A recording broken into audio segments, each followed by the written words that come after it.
বন্ধুরা, যদি গল্পটি ভালো লাগে তাহলে অবশ্যই চ্যানেলটি সাবস্ক্রাইব করতে ভুলো না। নতুন নতুন মজার গল্প পেতে পাশে থেকো। একটা ব্যাঙ কি শব্দ করে? ক্রোক ক্রোক। এটা কোনো সুন্দর শব্দ নয়, কিন্তু বহু বছর আগে ব্যাঙদের কণ্ঠ ছিল খুব সুন্দর। তারা পাখিদের থেকেও সুন্দর গান গাইতে পারত। কিন্তু এক ব্যাঙের কারণে সব কিছু বদলে যায়। তার নাম ছিল ব্লাস্টার।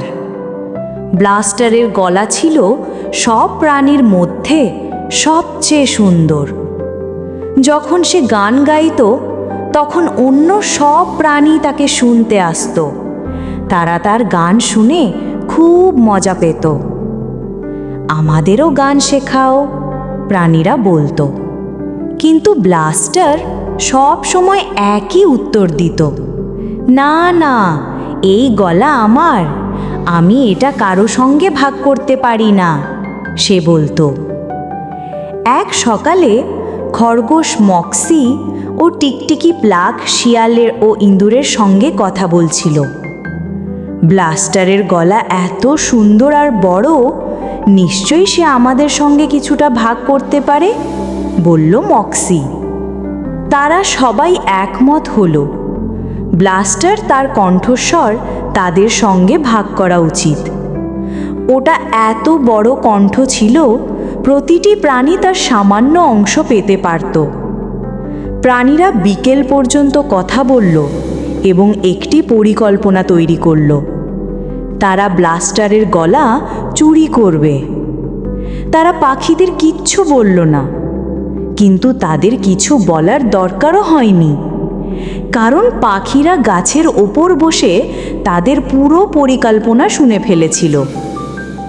মধ্যরাতে প্লাক আর মক্সি চুপচাপ ব্লাস্টারের বাড়িতে গেল।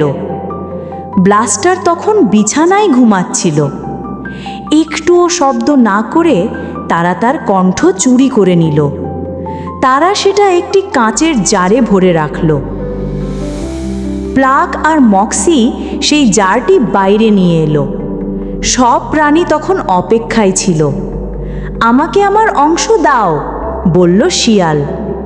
আমিও চাই, বলল ইঁদুর। হঠাৎ জারটি মাটিতে পড়ে গেল এবং ভেঙে গেল। ব্লাস্টারের কণ্ঠ আর কাঁচের জার দুটোই ছিন্ন ভিন্ন হয়ে শত শত টুকরোই ছড়িয়ে পড়ল। আহ না, চিৎকার করে উঠল মক্সি। সব প্রাণী খুঁজতে লাগলো, কিন্তু তারা কোনো টুকরো খুঁজে পেল না, কারণ তখন অনেক অন্ধকার ছিল আর টুকরোগুলো খুবই ছোট ছিল। এখন আমরা কি করব? জিজ্ঞেস করল প্লাক। ভোরবেলায় আবার আসবো, বলল মক্সি। সব প্রাণী হতাশ হয়ে বাড়ি চলে গেল।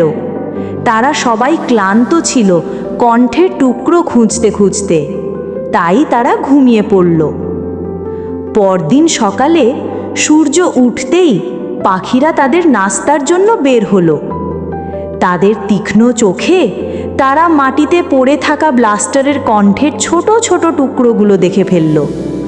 তারা খুব যত্ন করে সব টুকরো কুড়িয়ে নিল, এমনকি একটিও ফেলে রাখল না। বিকেলে অন্য প্রাণীরা ঘুম থেকে উঠল। তারা দৌড়ে গেল কণ্ঠের টুকরোগুলো আনতে, কিন্তু সেখানে ছিল শুধু ভাঙা কাঁচ। তারা অনেক খুঁজল, কিন্তু কোনো কণ্ঠের টুকরো পেল না। হঠাৎ তারা শুনতে পেল এক অপূর্ব সুরেলা গান গাছের দিক থেকে ভেসে আসছে। ব্লাস্টারের সেই সুন্দর কণ্ঠ গাছের দিক থেকে আসছে। তারা ওপরে তাকিয়ে দেখল পাখিরা গান গাইছে। আর সেই দিন থেকে আজ পর্যন্ত পাখিরা গায় ব্লাস্টারের সুন্দর গলায়। আর ব্লাস্টার আর সব ব্যাঙ শুধু বলতে পারে ক্রোক ক্রোক। What sound does a frog make? Croak, croak. It isn't a beautiful sound, but a long time ago, frogs had beautiful voices. They could sing more beautiful than the birds.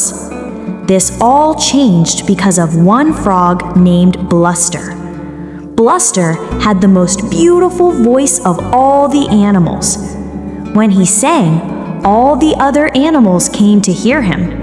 They enjoyed listening to him. "Please teach us how to sing," the animals asked. But Bluster always answered in the same way. "No, no, my voice is mine. I cannot share it," he said. One morning, Moxie the rabbit and Pluck the lizard talked to the fox and the rat. "Bluster has such a big, beautiful voice. Surely he can share it with us," said Moxie. They agreed. Bluster should share his voice with them. It was such a big voice. Each animal could have just a small piece of it. Bluster could share his voice with each animal. The animals talked and talked late into the afternoon. They made a plan to take Bluster's voice. They decided not to tell the birds, but they didn't have to tell them. The birds were sitting in the tree and they heard the animals' plan. At midnight, Pluck and Moxie quietly went to Bluster's home. Bluster was sleeping in his bed, and without making a sound, they took his voice. They put it into a glass jar. Pluck and Moxie took the glass jar outside.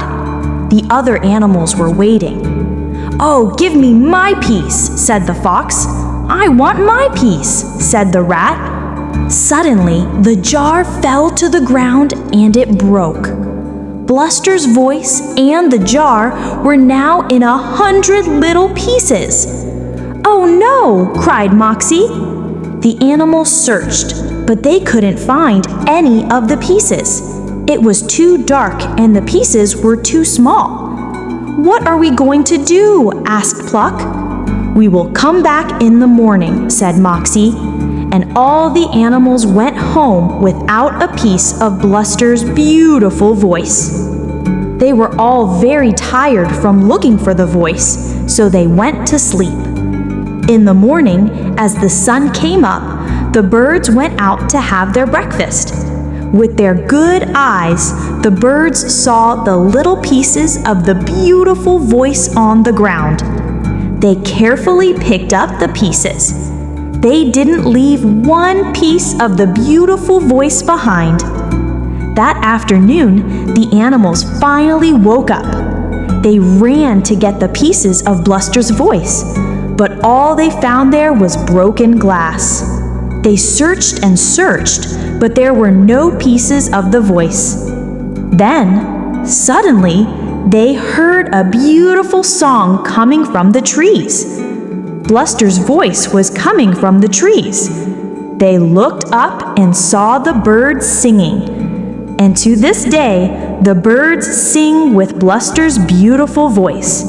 And Bluster and all the other frogs can only say, croak, croak. বন্ধুরা, যদি গল্পটি ভালো লাগে তাহলে অবশ্যই চ্যানেলটি subscribe করতে ভুলো না। নতুন নতুন মজার গল্প পেতে পাশে থেকো।